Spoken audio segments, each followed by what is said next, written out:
Last weekend, over 7,000 people played Yu-Gi-Oh! In the 250th YCS events in London, LA, and Bogota, and we're here to talk about some of the results, specifically which decks performed well, why they did, and also which decks didn't perform as well and why they did that.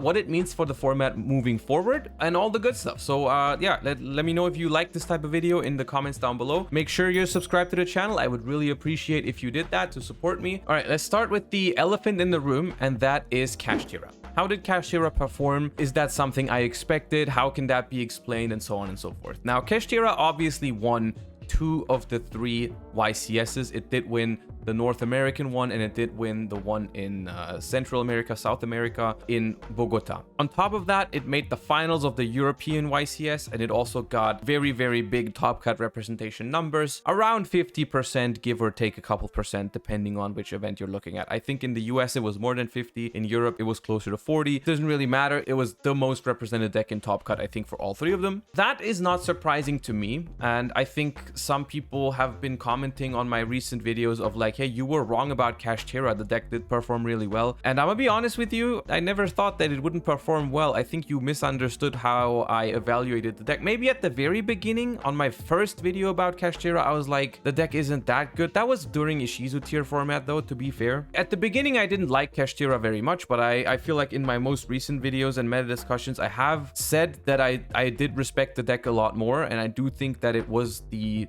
overall perceived best deck in the format, and for good reason. What I'm trying to say is that the best deck in the format is not always the best deck for a given event if you're trying to win the whole thing, because you also have to realize that the huge representation of Kashtira in top cuts is also just due to the reason of how many people just brought it, how many good players decided to play Kashtira because they thought it was the best deck in the event. And so they naturally performed well because a lot of good players picking Kashtira equals a lot of Kashtira's topping. Who would have thought? My personal opinion on Kashtira was I didn't play the deck. If you haven't seen the deck I played, we're also going to talk about that in this video a little bit, but I did not play Kashtira, and looking back, I would not have done it. I would not have played Kashtira. I still don't think Kashtira was the best deck if you were trying to win the event, simply because I think while Kashtira is probably the most powerful deck in the format, I think the deck doesn't give you the edge as, like, if you're a good player and you're playing Kashtira, you're playing what everyone else is expecting, you're playing a lot of mirror matches, you're playing into everyone's tech cards, and you're also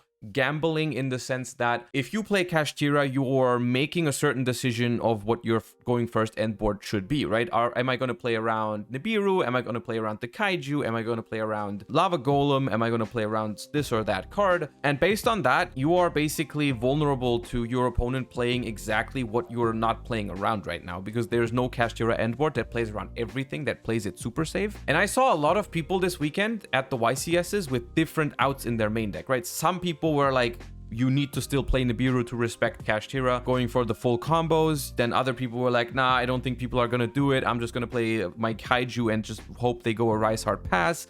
Other people were like, we're just gonna be still on just Book of Eclipse and whatnot. It was really hard to predict, and quite frankly, I think it was just impossible to predict what everyone was going to do. I had some opponents that did the full combo, I had some opponents that did just a Rise Hard Pass, and it was, yeah, a lot of the things with Kashtira is just dynamics that I don't really like when it comes to playing the deck myself. I still respect the choice to play Kashtira in the current format. I think it was okay to play Kashtira. I think it performed well because it is a good deck and a strong deck. I still don't think it was the best choice for me personally, and I wouldn't change my decision going back on not playing the deck. That's that. Moving on to Branded. Branded, we're gonna be really quick when we talk about Branded. I've given you guys my opinion on Branded beforehand, and it did pan out in a way where Branded was not positioned very well for this YCS. It didn't perform super well. A couple of them topped. I'm not aware of many that made it super far. Let me tell you the reason why I think that is. Even though I'm repeating myself from past videos, I'm gonna keep it short, but I still want to say it. I think Branded is a very good deck. I love Branded, actually. I think Branded has 2 problems. problems. First of all, Branded is not very flexible when it comes to playing answers for the current metagame. Branded is a deck that is packed full of engine, doesn't have a lot of room for non-engine, and as it turns out, in a very diverse format like the current one, that's not the best thing to do when there's like a lot of different threats out there that you need to answer in some way, shape, or form, and your deck only has room for very little non-engine, right? Although the same is true for Runicks, but there's a key difference when it comes to Runick, which we'll talk about in a second. That is one weakness of Branded. The second weakness of Branded is the fact that Branded is not a very good top contender, in my opinion. And what I mean by that is that Branded is a deck that becomes significantly worse if people respect it. That's the case for some other decks in the format too, but for Branded specifically, the deck is so focused on that Branded fusion and on only fusion summoning that there's a lot of cards that Branded simply loses to, no questions asked. Ash Blossom, D-Barrier being cards like that. And as soon as Branded becomes the top tier deck in the format, those cards are popular and that just kills Branded. I think Branded can be a super good sleeper pick in a format where people don't expect it, but in a format like this one where everyone is playing Ash, and you watch any deck profile from this format, people are like, yeah, 3 Ash because it's good against Branded. That's their reasoning for putting that card into their deck. As long as people respect Branded in their deck building, I think the deck is just at a disadvantage. That's as simple as that. That's it. We don't have to talk about it for super long. That's, I think, why Branded didn't perform at this YCS. Sprite, my beloved Sprite.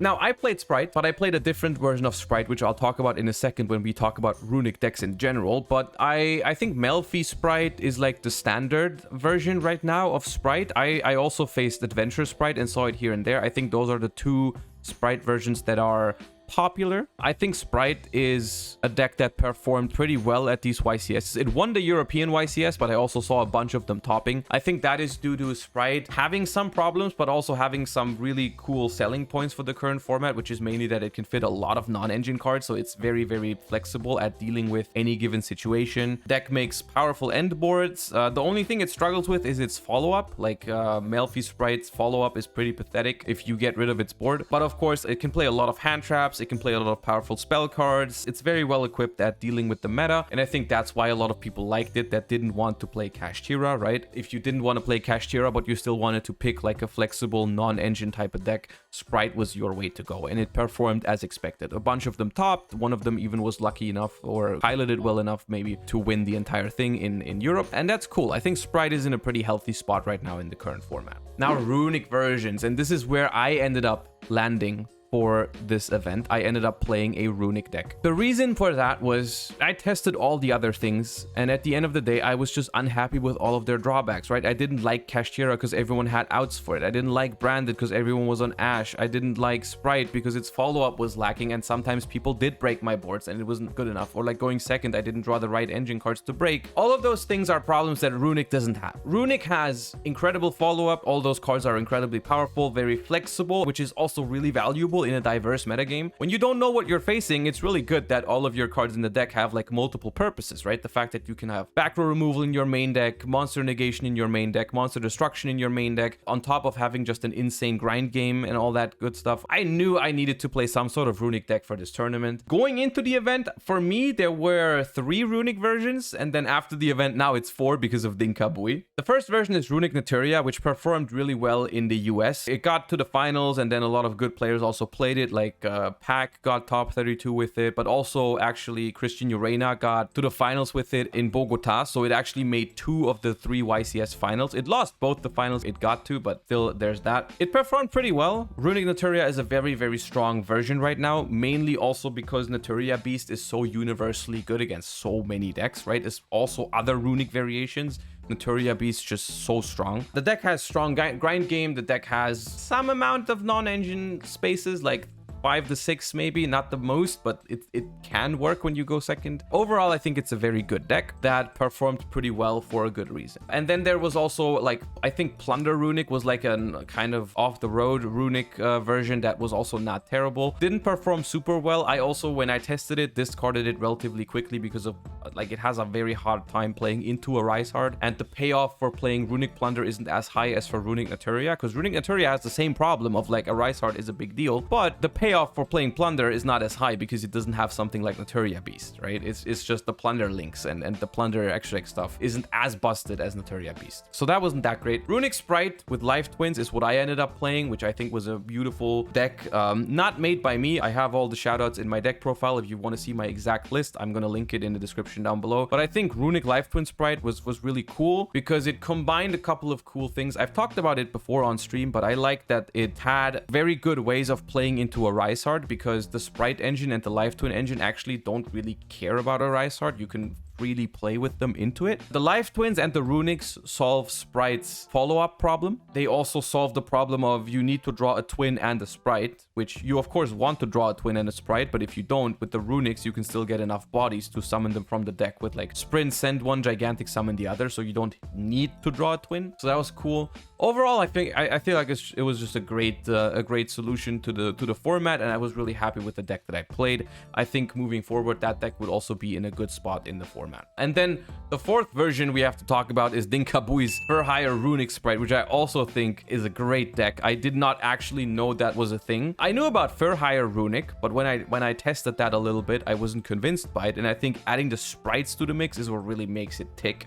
And that was a genius call by Dinkabui. I think that deck's also pretty good. I think it's good for similar reason as the Life Twin Runick Sprite. I don't know which one's better yet. I haven't played with Dinkabui's exact list enough yet, but I will try it as well. I think both of those decks are well positioned in the upcoming weeks. And then last but not least, I want to touch on Labyrinth real quick because it's the deck I played last week at Regionals, and it was genuinely because I didn't know what to play for the YCS and I wanted to try Labyrinth. I personally think the deck is not bad. I saw some of them make top cut. They didn't go super far as I'm aware, but they were like performing okay. I think it's just an issue that is very similar to the branded problem, where as people are becoming aware of Labyrinth, the deck receives a lot of targeted hate, and that makes it vulnerable and really shaves off its win percentage, where like if people weren't prepared for Labyrinth, maybe it had a good enough win rate to actually justify bringing it to one of those tournaments. But I think now, where everyone respects it, that's a big problem. But it's still not a bad deck. It did make top cut. It also, I saw the feature match where it hand looped Flunder for all the hand because of Eradicator plus Full Force Virus. That was pretty crazy. But yeah, I think Labyrinth is just like, it's gonna remain a sleeper off the wall pick if you want to play a trap deck. I think it still is the way to go probably. Not my favorite pick, of course. That's why I discarded it after last weekend, but I think it's fine.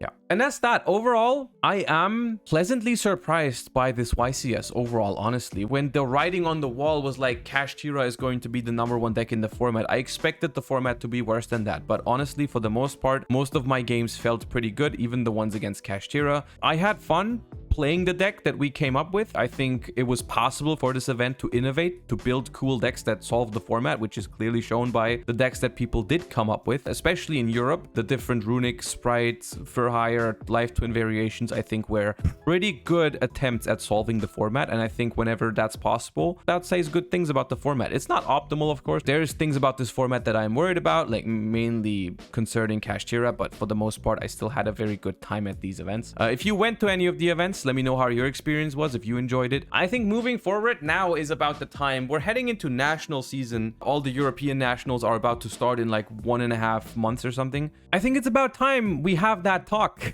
I think it's about time we have that talk of like, how are we going to deal with Kashtira on a potential ban list? I don't know when we get one. I don't know if it's going to be before nationals, after nationals, during national season. What do you think? I think in these upcoming weeks on stream, I'm going to start having a little bit of a chit chat about potential ban lists, because I think as fine as the format is right now, which I honestly do think it is not terrible, I think it's fine, I would still like to see a change. What I'm wondering is like, how good could this format be if there wasn't Kashtira, right? How good could this potentially be if there wasn't this elephant in the room, which is a Rysart, which forces everyone to play weird outs that they normally don't want to play, right? Like, why am I forced to put Kurikara into my deck? Let's be real. The card is good, but I don't want to be playing that card. Yeah, that's it. I think that summarizes the YCS weekend pretty well. I hope you enjoyed. Once again, make sure to subscribe to the channel, and I'll see you next time. Bye-bye.